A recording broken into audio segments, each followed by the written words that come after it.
कमीना ससुराल पार्ट 2। दोस्तों, अब तक आपने देखा कि शुभी अपने परिवार के साथ सोनीपत में रहती है। उसका बेस्ट फ्रेंड मोहित उसे छुपके छुपके प्यार करता है पर कह नहीं पाता और शुभी और प्रेम की प्रेम कहानी फुल स्पीड पर चल रही थी। पर अचानक शुभी के पिता ने उसका रिश्ता बम्बई के रोहित के साथ करा दिया। रोहित, उसकी माँ और उसके पिता शुभी को बहुत परेशान करते हैं। एक दिन सोनिया जी ने किसी को घर बुलाया था, पर जब शुभी उससे मिली तो उसके होश ही उड़ गए।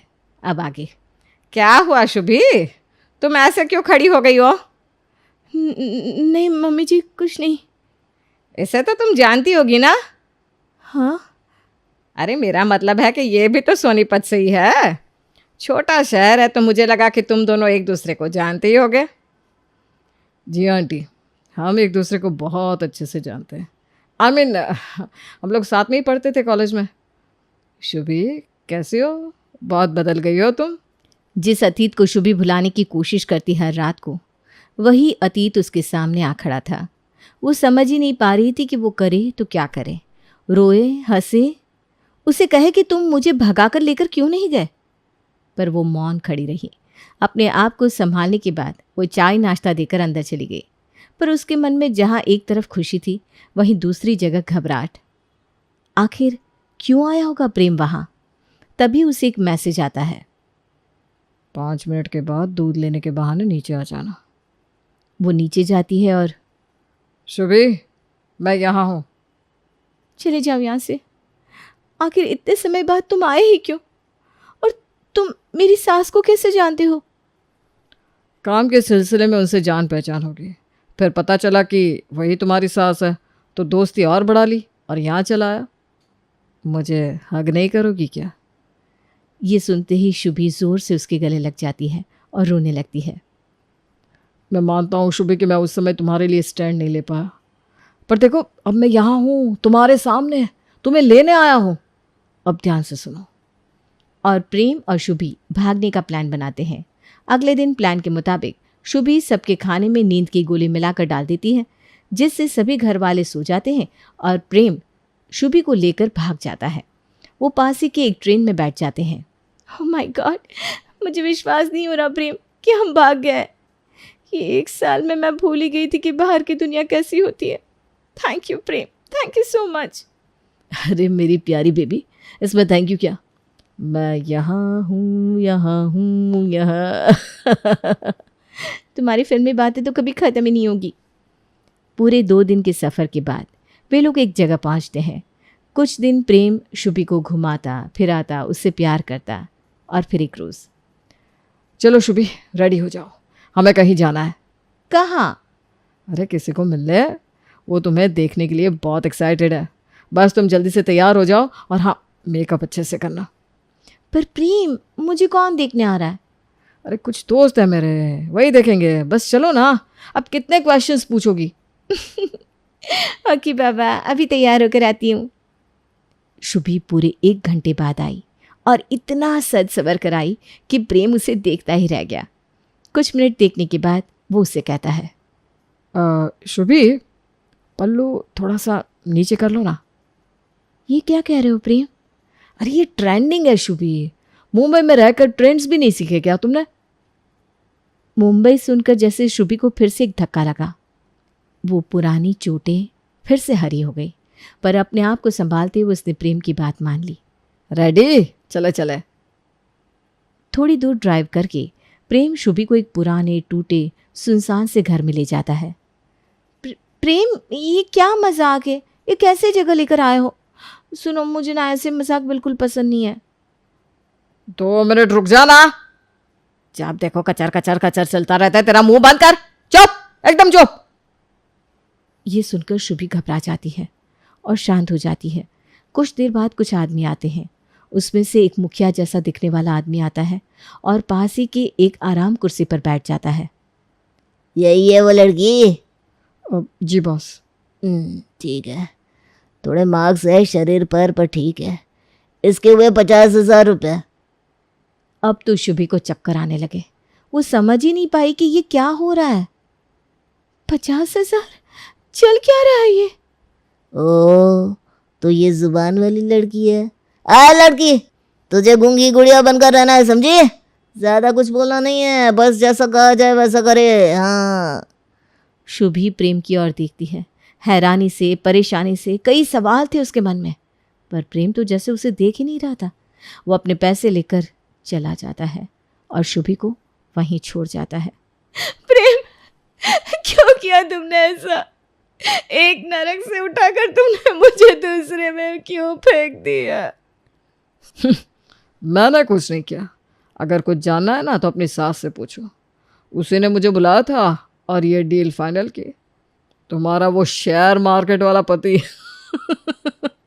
वो खुद ये काम कमीशन पर करता है। अब तुमसे दहेज लेकर और मुझसे कमीशन लेकर वो जा रहा है अपने लिए नई लड़की लेने। और ये कहकर प्रेम चला जाता है। वहीं शुभी उधर ही थम से गिर जाती है। 1 हफ्ता हो गया था इस बात को। शुभी की आंख खुली किसी की जोर से लात मारने से। वो जैसे ही उठी उसे पूरे शरीर में दर्द महसूस हुआ। वो देखती है, बहुत कम रोशनी थी और वहां पर वही सौदा करने वाला आदमी था। चल, उठ गई ना 1 हफ्ते बाद? अच्छा है, वैसे तो जिस काम के लिए तुझे खरीदा था उसमें तो तू बेकार निकली। तो हम तुझसे या तो सड़क पर भीख मंगवाएंगे या किसी के घर नौकरानी बना देंगे। और हाँ, ज्यादा चालाकी नहीं, समझी? जी। ये कहकर वो आदमी चला जाता है, पर उसके अंडर में काम करने वाले लोग शुभी पर कड़ी नजर रखते। ना वो उसे खाने को देते, ना पहनने को। पर एक दिन उन्होंने उस पर 1 बाल्टी पानी फेंका और उसे एक साड़ी देकर कहा, सुन लड़की, ये कपड़े पहनकर बाहर आ जाना 5 मिनट में। कोई चालाकी नहीं, समझी? वरना तुझे ऐसी जगह भेज देंगे कि यमराज भी तुझे ढूंढ नहीं पाएगा। शुभी फटाफट साड़ी पहनती है और बाहर जाती है। वो लोग उसे गाड़ी में डालकर किसी घर के बाहर खड़ा करवा देते हैं। ए लड़की, तुझे महीने की इधर 5,000 रुपये मिलेंगे। तेरा सेठ जो बोलेगा सब करने का। हाँ, महीने के आखिर दिन हम तुझसे पैसे लेने आएंगे। 1 रुपया भी अपने पास रखा तो तेरे पुर्जे काट कर बेच देंगे, समझी? नहीं नहीं नहीं, मैं सब करूँगी, पर मुझे जाने दीजिए प्लीज़।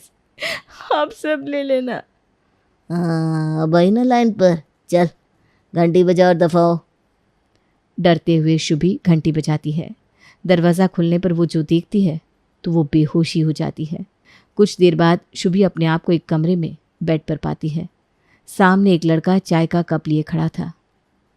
तुम यहाँ कब, कैसे, और मैं कहाँ हूँ? मैं तो काम पर जा रही थी। ये तुम ही हो ना मोहित? मोहित, जो शुभी को कॉलेज के समय से प्यार करता था, वो वहाँ खड़ा था। शुभी, मैं ही हूँ, मोहित। तुमने जब बेल बजाई और मैंने दरवाज़ा खोला तो तुम बेहोश हो गई थी। मोहित, ये कहकर शुभी उसके गले लगती है और बहुत रोती है। रोते रोते वो सो जाती है और बीच रात में अपने ऊपर कंबल ओढ़े हुए खुद को पाती है। अगली सुबह, गुड मॉर्निंग मैडम, चाय तैयार है। और नाश्ते में क्या खाओगी?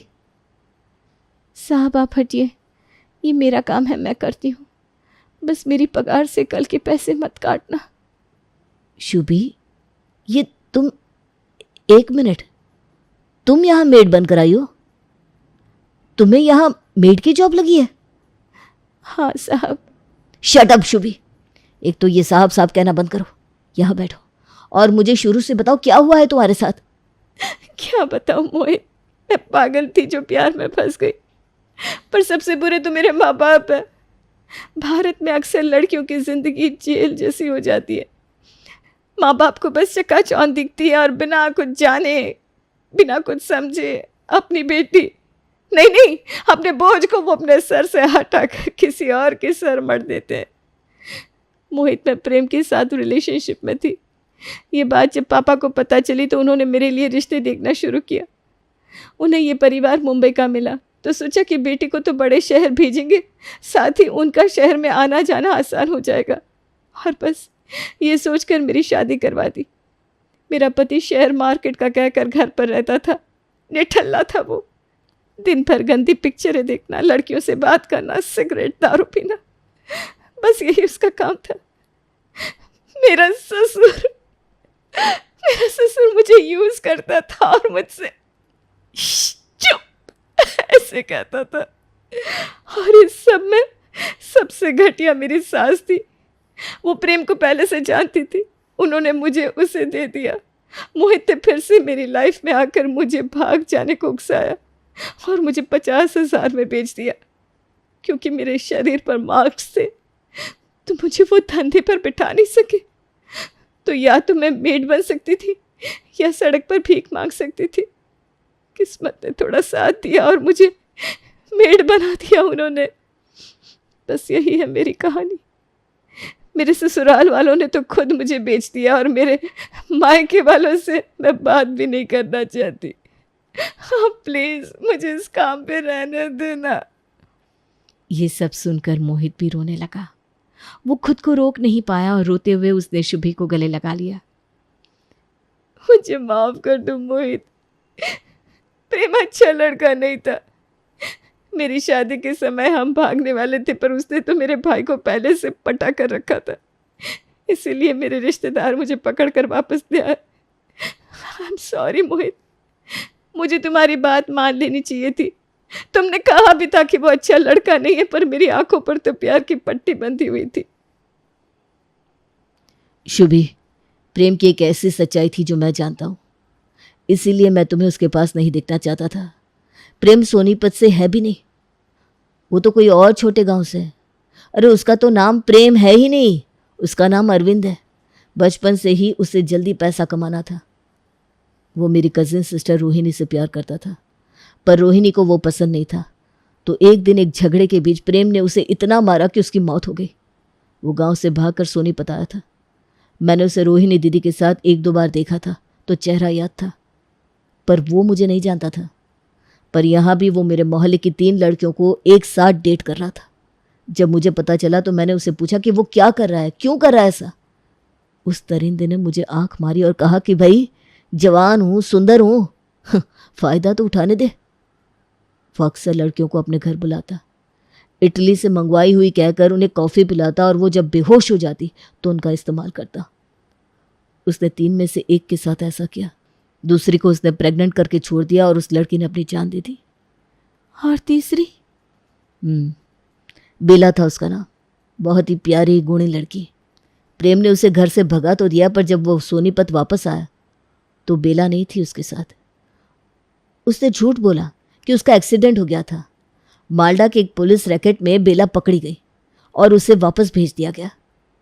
पर समाज की बदनामी और घरवालों के ताने उससे सहन नहीं हुआ और उसने खुदकुशी कर ली।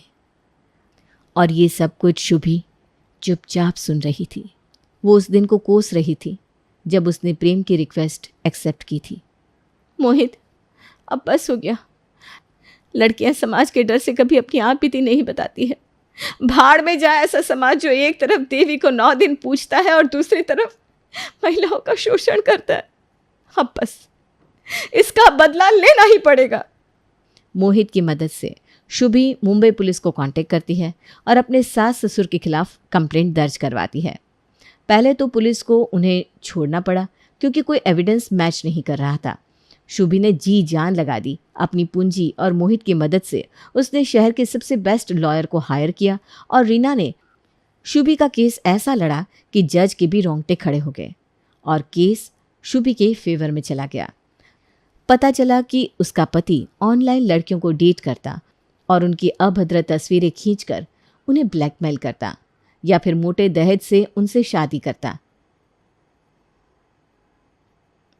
पिता उन मासूम लड़कियों का शोषण करते और अपने शौक पूरे करते और माँ वो काम का बहाना लगाती, पर उसका असली काम था उन लड़कियों को बिकवाना, इल्लीगली ड्रग्स सप्लाई करवाना, मिलावटी शराब बेचना, यहाँ तक कि लोगों का मर्डर करवाना कोर्ट के बाहर।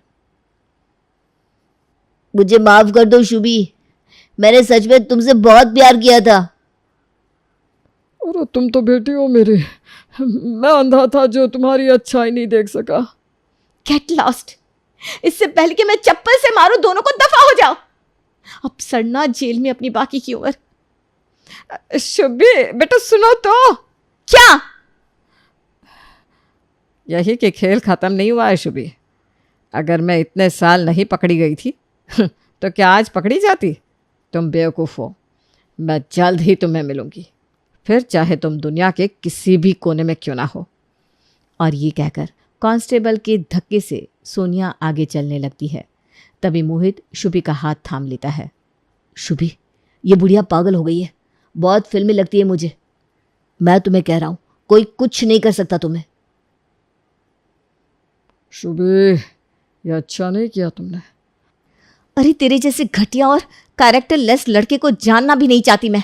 चल जाके जेल में सबको बताना तू कौन है, यहां किसी के पास टाइम नहीं है। हाँ। शुभी ये कहकर जा रही थी कि अचानक उसे एक आवाज आती है। बेटा। शुभी। माँ, पिताजी आप यहाँ?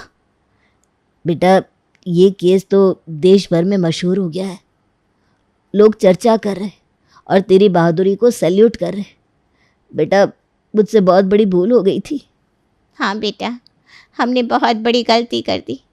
हमें सोच समझ कर, जांच पड़ताल करके ही तुम्हारी शादी करवानी चाहिए थी। पर अब मैं ही इसे ठीक करूँगा। तू चल बेटा, चल वापस सोनीपत। तेरे लिए वहाँ एक अच्छा रिश्ता देखेंगे, पूरी जांच करके, और फिर तेरा घर बसाएंगे मेरी लाडो। हाँ बेटा, इस बार देख कर ही सब करेंगे।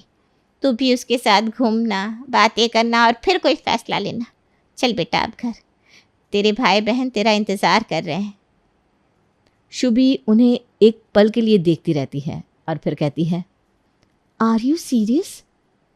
मेरे साथ इतना कुछ हुआ, इतना कुछ, और आप आज 2 साल बाद मुझसे मिलने आए हो? मिलके भी क्या कह रहे हो कि मेरी दूसरी शादी करवाओगे? अरे शादी शादी शादी, भाड़ में जाइए शादी। ऐसा कमीना ससुराल आप लोगों ने मुझे एक बार दे दिया, उसमें भी आपका मन नहीं भरा क्या? और आपको क्या लगता है कि इतने बड़े हादसे के बाद मैं दोबारा शादी करूंगी भी? बिल्कुल नहीं। और अगर करूंगी भी तो अपनी मर्जी के लड़के से, ना कि आपके बताए हुए घटिया रिश्तों से। शुभी, पर तेरी मर्जी तो प्रेम थी, देखा ना तूने उसने क्या किया तेरे साथ। पापा, तब मैं बच्ची थी, नहीं समझती थी भला बुरा, मानती हूँ ये बात, पर माँ बाप होने के नाते क्या आपका ये फर्ज नहीं बनता था? क्या आप मुझे किसी के झोले में दान की तरफ फेंकने के बजाय मुझे समझते? अरे एक बार देख लेते उसे और फिर मुझे समझाते। मैं समझती ना पापा, कम से कम इतने नर्क से तो नहीं गुजरना पड़ता मुझे। तो क्या जिंदगी भर कंवारी रहेगी तू? क्यों नहीं, क्या खराबी है कंवारे रहने में? मुझे देखो, शादी की थी तो कैसी हालत हो गई थी, और आज देखो एकदम हेल्दी और हैप्पी। और वैसे भी मेरी लाइफ में अब कोई है। कौन बेटा? क्या करता है वो? क्या नाम है उसका? कैसा दिखता है वो? तभी शुभी मोहित का हाथ पकड़ती है और कहती है, माँ, पिताजी, ये मोहित है, कॉलेज से जानते हैं हम एक दूसरे को, इसी ने मुझे बचाया और मैं इसके ही साथ रहती हूँ। मुझे ये पसंद है। शादी आई डोंट नो, पर मैं इसी के साथ रहती हूँ और रहना चाहूँगी। ये क्या बदसलूकी हुई शुभी? बिना शादी किए एक गैर लड़के के साथ कैसे रह रही हो? कोई समझ है कि नहीं तुम में? ये दुनिया, ये समाज, ये लोग, ये सब क्या कहेंगे? अरे कोई कुछ नहीं कहेगा पापा, किसी के पास इतनी फुर्सत कहाँ है।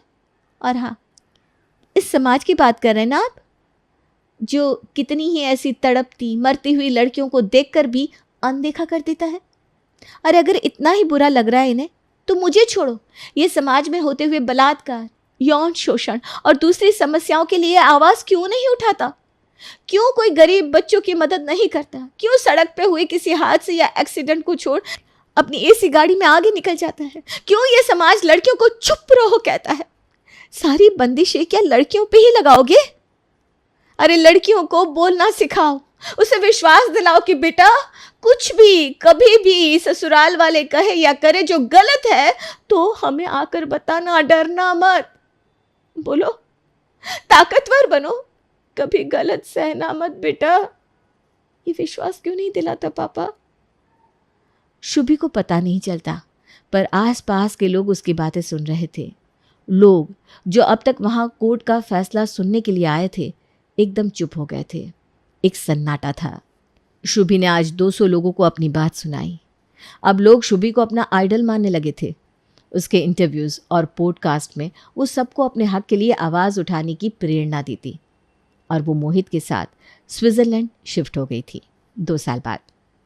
मोहित चलो ना, आज बर्फ़ का मज़ा लेते हैं, बाहर चल देना। हाँ हाँ चलो। दोनों पार्क में चल ही रहे थे। मोहित कुछ आगे चला गया और शुभी जूते की लेस बांध रही थी कि अचानक किसी ने उसकी पीठ थपथपाई। शुभी मुड़ी और क्यों? कहा था ना मैंने कि मैं आऊंगी।